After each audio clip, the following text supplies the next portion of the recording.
या अल्लाह तू मुझसे राज़ी हो जा। उस वक्त भी इमाम हुसैन के दिलो दिमाग पर यही बात थी कि अल्लाह तू राज़ी है तो ये अली का बेटा भी राज़ी है, या अल्लाह तू मेरे से राज़ी हो जा। ये हज़रत इमाम हुसैन के उस मुश्किल में भी ये अल्फाज थे। फिर जंग शुरू हो चुकी थी, लोग शहीद हो रहे थे, शहादतें बढ़ती गई, हत्ता कि जब अली अकबर की बारी आई, तकरीबन 18 साल की उम्र थी, आपने घोड़े को एड़ लगाई और मैदान में उतरे, बहादुर नौजवानों की तरह लड़ते हुए वो भी शहीद हो गए। उन पर भी यजीदी फ़ौज ने हमला किया, क्योंकि यजीद की फ़ौज के कुछ रवायत में आता है 22,000 के लोग थे, कुछ रवायात में आता है 30,000 के लोग थे, कुछ रवायात में आता है तकरीबन 82,000 की फ़ौज थी। एक तरफ 82,000 की फ़ौज, एक तरफ 71-72 लोग, जिसमें बच्चे भी हैं, जिसमें बूढ़े भी हैं, जिसमें औरतें भी हैं, बच्चियां भी हैं, उसमें कुछ नौजवान थे लड़ने के लिए, वो सारे शहीद हो गए। अली अकबर भी शहीद हो गए। फिर इमाम हुसैन ने हज़रत ज़ैनब को कहा कि ज़ैनब, अब मैं अपना कुंबा तुम्हारे हवाले कर रहा हूँ, मैं भी अल्लाह के रास्ते में जान देने जा रहा हूँ।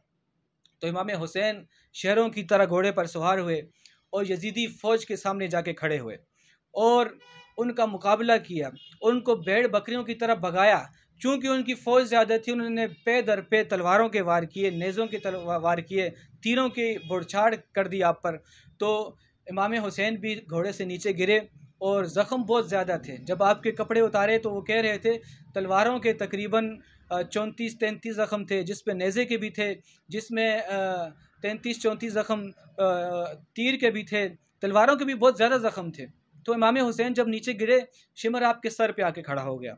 अब जुम्मे का दिन था, इमाम हुसैन आप नीचे घोड़े के नीचे गिरे थे, तो शिमर आके कहने लगा, अब और कोई बात है? मैंने कहा था ना वापसी चले जाओ।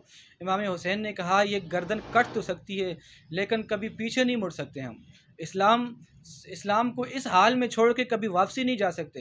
तो इमाम हुसैन ने कहा, एक काम करो कि मुझे थोड़ा सजदा करने दो, क्योंकि जुम्मे की नमाज का टाइम है, मैं अल्लाह की रज़ा के लिए अल्लाह की बारगाह में सजदा कर लूँ।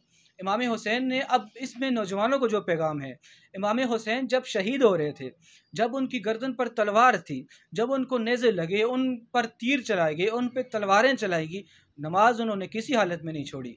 आज के नौजवान इमाम हुसैन का नाम तो बड़े फ़ख्र से कहते हैं, बोलते भी हैं, कहना भी चाहिए, लेकिन ये भी देखें कि इमाम हुसैन जब शहीद हो रहे थे, उन्होंने मुसलमानों को पैगाम क्या दिया था। अब इमाम हुसैन की जब शहादत का वक्त करीब आया, जब वो सजदे में गए, शिमर ने धोखे से इमाम हुसैन की गर्दन को धड़ से अलग कर दिया। अब शिमर ने इमाम हुसैन की गर्दन को, उनके सर मुबारक को उठाकर तीर पर चढ़ा दिया।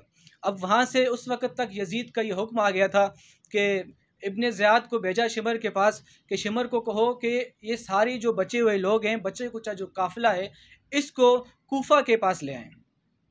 कूफा का जो उसका दरबार था, जहाँ पर उसका इब्ने ज़ियाद बैठता था, वहाँ ले जाएं, कुछ दिन वहाँ कैदी बनाए। इसी असना में उसने एक लश्कर तैयार किया जो मुस्लिम बिन उकबा का था। मुस्लिम बिन उकबा को लश्कर का कमानदार बनाकर मदीना की तरफ रवाना किया और मदीना में तकरीबन 10,000 ताबियों को शहीद करवाया, जिसमें 700 असहाबे कराम थे, उनको शहीद किया। इसके अलावा बच्चे, बूढ़े, औरतों पे जुल्म किया, जिसमें बच्चियों के साथ अस्तगफिरुल्लाह माज़अल्लाह उन्होंने ज़ना को आम करवाया, जिसमें शराब को जायज़ करवाया, जिसने मस्जिद नबवी के अंदर कई दिनों तक घोड़े बांध के रखे। वहाँ पर जब यजीद की फ़ौज के लोग निकल रहे थे, तो एक घर से सहाबी रसूल जो बूढ़े थे, अंदर घर से बाहर आए, तो फ़ौज ने पूछा, आप कौन हैं? तो वो कहने लगे, मैं सईद खुदरी हूँ। तो फिर फ़ौज ने कहा, आपका नाम सुना हुआ है। तो अबू सईद खुदरी की दाढ़ी पकड़ कर घसीटा और पूछा कि आपके घर में है क्या? तो अबू सईद खुदरी ने बताया, मेरे घर में तो कुछ नहीं, यहाँ 2 कबूतर हैं। तो वो फ़ौज जो थी, उनके 2 कबूतर भी लेके साथ चली गई। तो वहाँ पर ये जुल्म था मदीना में। इधर कूफा की तरफ लश्कर रवां दवां था। तो जैसे ही इब्ने ज़ियाद के ठिकाने पर लश्कर ये पहुंचा, शिमर साथ था, साथ वहाँ पर लश्कर को पहुंचाया, तो वहाँ पर एक 2 मासूम बच्चे थे। 2 मासूम बच्चे थे, वहाँ से वो लश्कर से निकल कर भाग गए। अब वीडियो का टाइम असल में बहुत ज़्यादा हो गया है, इसमें इंशाल्लाह जो नेक्स्ट, इससे आगे मैंने वीडियो एक और अपलोड करूँगा, तो इससे आगे इंशाल्लाह कल दूसरी वीडियो आएगी, जिसमें आपको करबला का इससे आगे का वाक़या भी सुनाऊँगा।